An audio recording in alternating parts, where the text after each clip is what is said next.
हज़रात, आज इंशाअल्लाह आपको वो बाबरकत विषय सुनना है जिससे इंशाअल्लाह आपको खुशी होनी चाहिए। इस जुमा को इंशाअल्लाह मैं आपको बताने की कोशिश करूं कि हुजूर के दस्त मुबारक यानी हाथ कैसे थे और क्या रब अज़्ज़ व जल ने उन हाथों के अंदर बरकतें रखी थी। बहुत कुछ आपने सुना हो न सुना हो, लेकिन इतना तो आप ज़रूर जानेंगे, कायनात के अंदर, पूरी तमाम मखलूक़ात के अंदर, बिलखुसूस रसूलान इज़ाम अंबिया किराम अलैहिमुस्सलातु व तस्लीम के अंदर सबसे ज़्यादा हसीन कोई ज़ात है तो मेरे नबी की ज़ात है। सबसे ज़्यादा शरफ़ जिन्हें हासिल हुआ है मेरे हुजूर की ज़ात बाबरकत है। और हुजूर पाक की ज़ात बाबरकत के अंदर मौजूद हर हर आज़ा, हर हर अंग की यही शान है, यही कमाल है। रब ने वो बरकतें आपको अता फरमाई है। आला हज़रत फरमाते हैं, हाथ जिस समत उठा गनी कर दिया। गनी कहते हैं बेनियाज कर देना। बेनियाज का मतलब होता है ज़रूरत बाकी ही ना छोड़ना। तो हुजूर पाक की शान क्या है? हाथ जिस समत उठा गनी कर दिया, मुझे बहरे समाहत पे लाखों सलाम। मौज कहते हैं जो दरिया में उछलता है उसे मौज कहा जाता है। बहर कहते हैं समंदर को, और समाहत कहते हैं सखावत को। क्या कहा? मौजे बहरे समाहत पे लाखों सलाम। फिर फरमाते हैं जिसको बारे दो आलम की परवाह नहीं। बार कहते हैं वजन, दुनिया का हो या आखिरत का हो, उम्मत की फिक्र।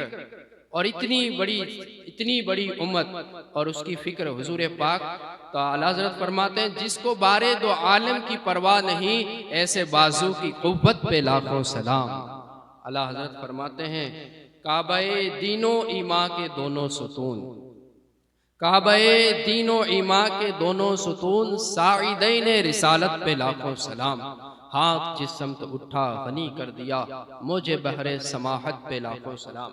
हजरत अनस इब्ने मालिक रज़ी अल्लाह ताला अन्हु फरमाते हैं हुजूर पाक सल्लल्लाहु ताला अलैहि वसल्लम के हाथ मुबारक और पैर मुबारक दोनों ही बड़े कमाल वाले थे। हाथों के अंदर भी रब अज़्ज़ व जल ने वो कशिश अता फरमाई थी, वो हुस्न अता फरमाया था कि जैसा एक खूबसूरत हाथ होता है उससे कई गुना बढ़कर आपके हाथ मुबारक, उससे कई गुना बढ़कर के आपके पैर मुबारक। गोया कि हाथों में भी गोश्त था, गोश्त से भरे हुए, और पैर भी गोश्त से भरे हुए थे। फिर हजरत अनस फरमाते हैं आपसे ज्यादा हसीन, आपसे ज्यादा हसीन न मैंने पहले कभी देखा था, न हुजूर के बाद कभी देखा है। व अहसन मिन कलम तरा कत्तु ऐनी व अजमल मिन कलम तलिदिन निसाउ खुलिक़त मुबर्रअम मिन कुल्ली ऐब कअन्नका कद खुलिक़त कमा तशाउ। हो भी कैसे सकता है, हो कैसे सकता है? नेचुरल हुस्न, खूबसूरती, ये जमाल, ये पाकीज़गियाँ, ये तहारतें हुजूर पाक सल्लल्लाहु ताला अलैहि वसल्लम के सिवा आप नहीं हासिल कर सकते। दुनिया भर के अंदर हसीन लोग हैं, खूबसूरत माने जाते हैं, लेकिन उन हुस्न वालों के साथ, हैंडसम लोगों के साथ, ब्यूटीफुल जिन्हें कहा जाता है, उनके साथ उनका वीक पॉइंट जरूर पाया जाता है। बहुत ज्यादा कोई हसीन हो तो उसके साथ ब्यूटी पार्लर सिस्टम, पूरी शॉप उसके साथ चला करेगी।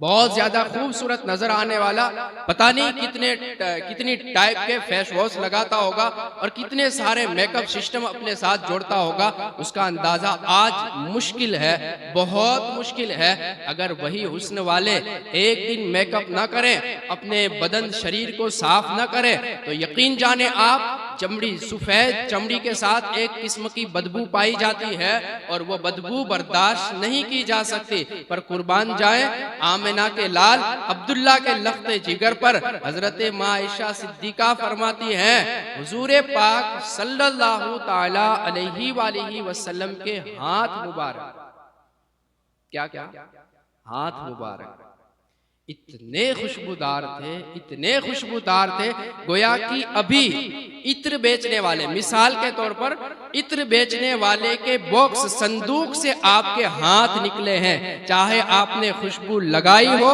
ना लगाई हो, हुजूर पाक के हाथ से ऐसे ही खुशबू आया करती थी।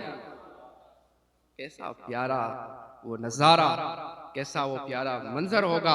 वो कुर्बान जाए उन आंखों पर, उन मुकद्दर वालों पर जिन्होंने हुजूर पाक के हाथों को चूमा, बोसा दिया, हुजूर के कदमों को चूमा, हुजूर पाक का कुर्ब जिन्हें नसीब हुआ। वो क्या सुहानी, क्या प्यारी, क्या बरकत वाली घड़ी होगी। यकीन जाने उसको बयान करना नामुमकिन जैसा है, उसे बयान नहीं किया जा सकता। अरे यार, जिनकी कुर्ब में आने में जिब्राइल भी नाज करे तो वो कुर्ब, वो नजदीकी, वो शख्स, वो जात, वो हस्ती किस मर्तबे वाली हुआ करे। रब अज़्ज़ व जल ने हुजूर पाक सल्लल्लाहु तआला अलैहि वसल्लम पर बड़ा ही करम फरमाया था। हुजूर पाक सल्लल्लाहु तआला अलैहि वसल्लम के हाथ मुबारक के बारे में हजरत अबू जुहैफा फरमाते हैं, आप बयान करते हैं कि हुजूर पाक सल्लल्लाहु तआला अलैहि वसल्लम के नज़दीक जाने के लिए सहाबाए किराम खड़े हुए, मैं भी खड़ा हुआ। सहाबाए किराम हुजूर पाक के दस्ते पाक को लेकर के बोसे देने लगे, चूमने लगे। मैंने भी हुजूर पाक के दस्ते करम को चूमा, बोसा दिया। जैसे ही मैंने हुजूर पाक के हाथ मुबारक को बोसा दिया, मैं क्या देखता हूं कि बर्फ से ज्यादा ठंडा हुजूर पाक के हाथ मुबारक, बर्फ से ज्यादा ठंडे और कस्तूरी से ज्यादा खुशबूदार थे। नहीं हो सकता ऐसा, ऐसी मिसाल नहीं लाई जा सकती, ऐसा दूसरा हो ही नहीं सकता। क्या कहते हैं, बर्फ से ज्यादा ठंडा, कस्तूरी बहुत जानी मानी खुशबू है और बहुत ऊंचा उसका लेवल होता है, खास करके अरब के इलाकों में। अबू जुहैफा फरमाते हैं हुजूर पाक के हाथ मुबारक की खुशबू कस्तूरी से भी ज्यादा अच्छी थी। अरे खुशबुओं के अंदर है ना प्रकार होते हैं, कोई हार्ड होती है, स्ट्रॉन्ग, कोई मीठी, कोई तीखी, किसी को क्या पसंद आए, किसी को क्या पसंद ना आए। लेकिन याद रखें, जहां तक हम पढ़ते हैं और जहां तक आपने सुना होगा, किसी ने ये नहीं कहा होगा कि हुजूर पाक के हाथ मुबारक से ऐसी तेज खुशबू आती थी कि जिससे तकलीफ होती है, या ऐसी मीठी खुशबू आती हो जिसे तकलीफ होती है। हर किसी ने जो बयान किया है, ऐसा बयान किया है गोया कि उनके बयान करने से ऐसा लगता है कि जो खुशबू हुजूर पाक से आया करती थी, चाहे दस्ते करम से आए, कदम मुबारक से आए, जिसमें अतहर से आए, या हुजूर पाक के कपड़ों से आए, उनके बयान करने का अंदाज कहता है मजा ही बड़ा अलग आया करता था। बड़ा ऊंचा मजा उसके अंदर पाया जाता था और ऐसी खुशबू फिर कहीं नहीं पाई जाती थी। ऐसा इत्र फिर कहीं नहीं पाया जाता था। कैसे पाया जाए, कैसे पाया जाए? अरे हसनैन करीमैन की शान आपको पता हो तो हुजूर पाक उनके सरों को सूंघा करते थे। का हुजूर क्या, क्यों? का उससे मुझे जन्नत की खुशबू आती है। हसनैन करीमैन जिनको हुजूर अपने जिस्म का टुकड़ा कहे, जिनको हुजूर अपना एक हिस्सा भाग कहे, उनके सरों में से जन्नत की खुशबू आया करे, तो जो मालिक जन्नत है, बताना यार, फिर उनके जिस्म पाक से जो खुशबू आया करती होगी, उसकी क्या मिसाल बयान की जा सके और कैसा उसका एग्जाम्पल दिया जा सके। नामुमकिन, इम्पॉसिबल है। बस खुश हो जा, वो नबी हमारे हिस्से में है, हम उनकी उम्मत है। रब ने बहुत बड़ा करम फरमाया है कि अपना महबूब अता फरमाया। हजरत साद इब्न अबी वक्कास फरमाते हैं, मैं मक्का में था और मैं बीमार हो गया, मेरी तबीयत खराब हो गई। हुजूर पाक को पता चला, खबर दी गई और हुजूर मेरी इयादत, तीमारदारी के लिए हुजूर तशरीफ लाए। हुजूर आए, मैं सख्त बीमार था। तो हजरत साद इब्न अबी वक्कास फरमाते हैं, मैंने बात शुरू की वसीयत। वसीयत वसीयत कब की जाती है आप जानते हो ना? आखिरी टाइम, आखिरी मरहला। साथ कहते हैं हुजूर मेरे पास माल है और मेरी एक बेटी है, तो एक मसला मैं आपसे पूछ लूँ। हुजूर हजरत साद कहते हैं, हुजूर एक मसला, आखिरी टाइम पर भी ये मुसलमान मसले पूछते थे और ये पूरे वक्त गुजर जाते हैं, बेचारा कोई मसला नहीं पूछेगा, और भूल से बेचारे किसी इमाम ने बयान कर दिया हो तो इमाम का मसला बन जाएगा कि ये बापू जहाँ हो वहाँ मसले बयान करता है। हजरत साद इब्ने अबी वक्कास कहते हैं, हुजूर एक मसला दरियाफ्त कर दो। कहा ठीक है। हजरत साद कहते हैं, हुजूर मैं ऐसा कर सकता हूँ कि मेरा जो पूरा माल है उसको मैं 3 हिस्सों में बांट दूं। ध्यान से सुनिएगा, इस्लाम किन रास्तों से चल करके और किन कुर्बानियों के बाद आप तक पहुंचा है, अल्लाह करे कद्र मुझे और आपको नसीब हो जाए। कहा हुजूर मैं ऐसा कर सकता हूं कि माल के 3 भाग करूं, एक भाग मेरी बेटी को दे दूं और 2 भाग राह इस्लाम में खर्च कर दूं। आपने क्या समझा? हुजूर ने क्या कहा? हुजूर कहते हैं नहीं साद ऐसा नहीं करना है, ऐसा नहीं करना। कहा तो हुजूर मैं ऐसा कर सकता हूं कि अपने माल के 2 भाग करूं, 2 हिस्से करूं, एक हिस्सा इस्लाम को दे दूं, राह इस्लाम में खर्च कर दूं, और दूसरा हिस्सा मेरी बेटी को दे दूं। कहा नहीं साद ऐसा नहीं करना।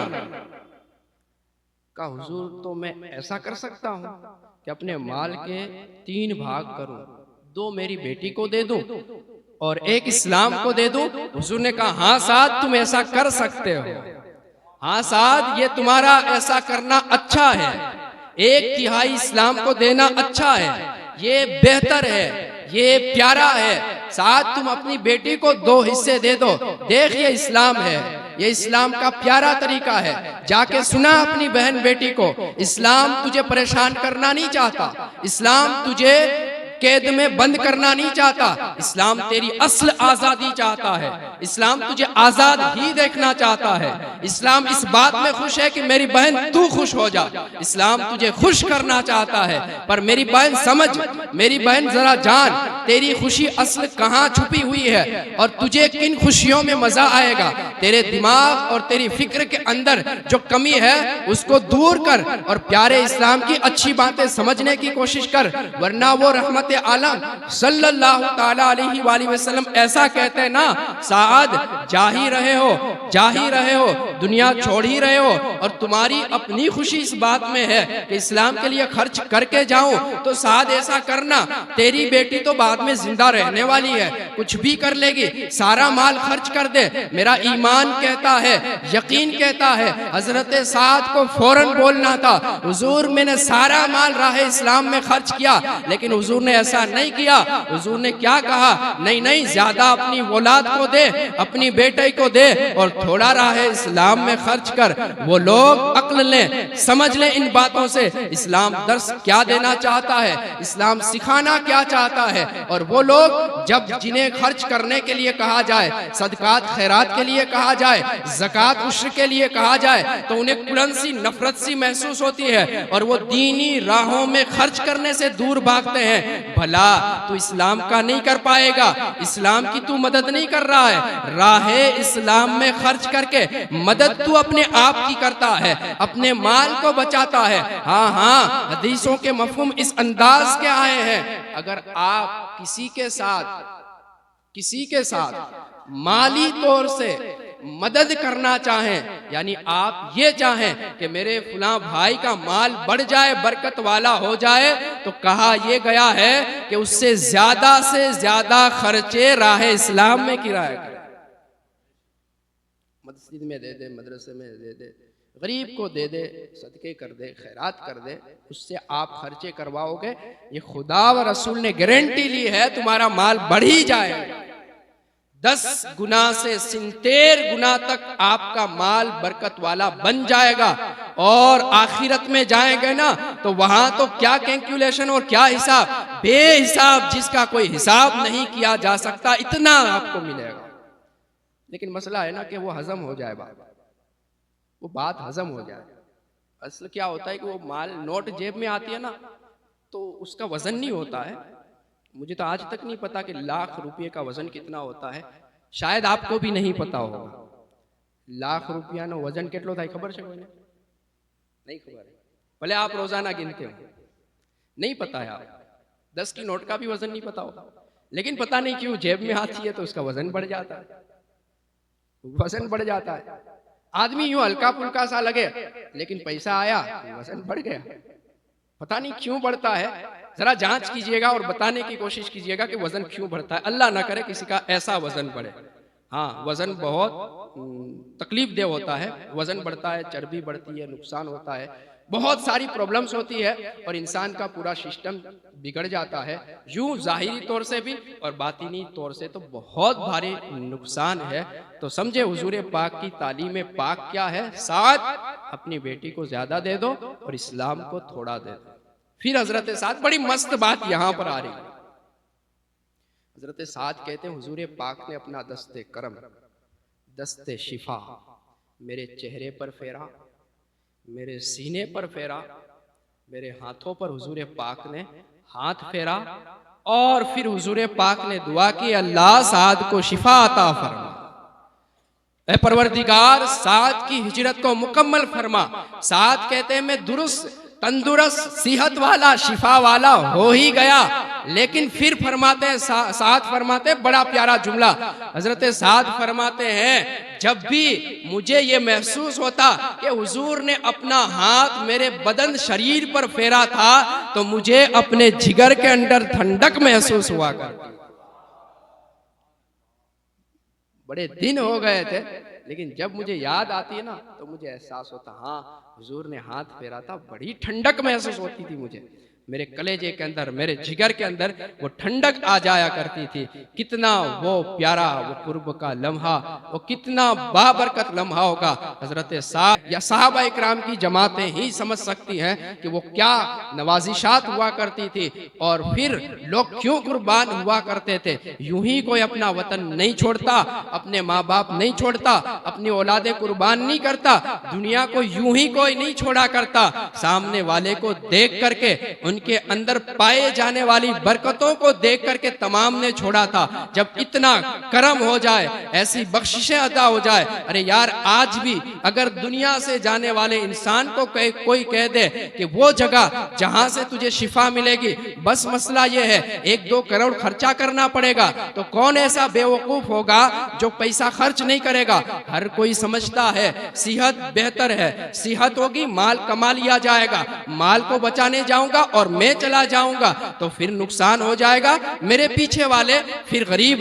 हो जाएंगे, उनकी मोहताजी शुरू हो जाएगी। माल खर्च करके इंसान अपनी सेहत बचाता है। सहाबा इकराम तो लाइव देख रहे थे, लाइव उनके सामने सारा हो रहा था कि इस दर का जो हो गया वो तो मरता नहीं है, अमर हो जाता है। यहाँ कुर्बान करने से खत्म नहीं हुआ करता, बड़ा ही करता है। यहाँ पर दे दो और बचा लो, तो सहाबा इकराम चाहते थे औलादे बचा लो, हुजूर के नाम पर कुर्बान कर दो, मालों को बचा लो, हुजूर के नाम पर कुर्बान कर दो, अपनी जायदादें बचा लो, हुजूर के नाम पर कुर्बान कर दो, अपने आप को अमर बना लो, हुजूर के नाम पर कुर्बान कर दो। ये है सिस्टम। पर हमारा क्या मसला है, हमारी उल्टी चाल है, ऊंधा सिस्टम है हमारा, रॉन्ग नंबर पूरा। वो तो करना ही नहीं है जो हुजूर ने कहा है, माअल्लाहि रब्बिल आलमीन। वो रास्ता चलूंगा ही नहीं जिस पर कामयाब तरीन लोग चले। मैं अपने दिमाग से कोई रास्ता बनाऊं, मैं दुनिया को देखूंगा दुनिया कैसे चली है, किस अंदाज से चली, मैं वो रास्ता इख्तियार करूं। चाहे फिर अपने दुनियावी सिस्टम का मामला हो, इबादत का मामला हो, लिबास का हो, या बालों को रखने निकालने के मामलात हो, नाखून काटने के मामलात हो, कोई भी मामला हो। अरे यार इत्र लगाने के भी मामलात हो ना, तो हम ये देखते हैं कि दुनिया में कौन सा परफ्यूम इस्तेमाल किया जाता है, पाक है नापाक है, मसला कोई नहीं, बस लोग लगाते हैं, अच्छा लगता है, चल दिया। अरे भाई तू मुसलमान सोच के चल जरा, तेरे लिबास का अलग हुक्म है, तेरे चेहरे पर आने वाली सुन्नत मुस्तफ़ा अलग हुक्म है, तेरे सर के बाल उसका अलग हुक्म है, तेरे खाने पीने के अंदाज अलग हुक्म रखता है, बहन बेटियों से मिलने के अंदाज अलग हुक्म है, माँ बाप से व्यवहार ताल्लुकात अलग हुक्म है, और क्या करते हैं क्या नहीं करते हैं उससे हमारा मसला होता ही नहीं है। हमें क्या करना है, हमें इस्लाम को देख करके चलना होगा, जब जा करके हमारा कॉन्सेप्ट क्लियर होता है, वरना हमारा कॉन्सेप्ट क्लियर नहीं हो सकता, हमारे सारे मामलात अधूरे रहते हैं। देखिए हजरत जाबिर इब्ने समूरा रज़ियल्लाहु ताला अन्हु, आप फरमाते हैं मैंने हुजूर पाक के पीछे जोहर की नमाज अदा फरमाई। कैसी नमाज होगी, है ना? उस नमाज का लुत्फ ही क्या हुआ। हजरत जाबिर फरमाते हैं मैंने हुजूर के पीछे नमाज पढ़ी, हुजूर चल दिए, मैं भी पीछे पीछे चल दिया। रास्ते में कुछ बच्चे आए तो हुजूर पाक ने प्यार फरमाया बच्चों से, उनके रुखसार पर हुजूर पाक ने हाथ फेरा। हुजूर पाक सल्लल्लाहु ताला अलैहि वालिहि वसल्लम के आगे फिर मैं भी आ गया सामने, तो हुजूर पाक ने मेरे रुखसार पर भी हाथ फेरा। वो फरमाते हैं हजरत इब्ने समूरा फरमाते हैं, जाबिर इब्ने समूरा फरमाते हैं हुजूर पाक के हाथ मुबारक की ठंडक और आँख के हाथ में पाई जाने वाली खुशबू गोया की ऐसी खुशबू थी कि अभी ही हुजूर पाक का हाथ इत्र बेचने वाले के बॉक्स और संदूक से निकला हुआ, ऐसी खुशबू मुझे महसूस हुई हुजूर पाक के दस्ते करम से। ये मेरे नबी सल्लल्लाहु ताला अलैहि वसल्लम की खूबियाँ हैं। बहुत सारी बरकतें रब अज़्ज़ व जल ने उन हाथों के अंदर रखी थी। इंशाअल्लाह अगले जुमा मैं फिर आपको बताने की कोशिश करूँगा क्या क्या बरकत मुस्तफ़ा सल्लल्लाहु ताला अलैहि वसल्लम है। और याद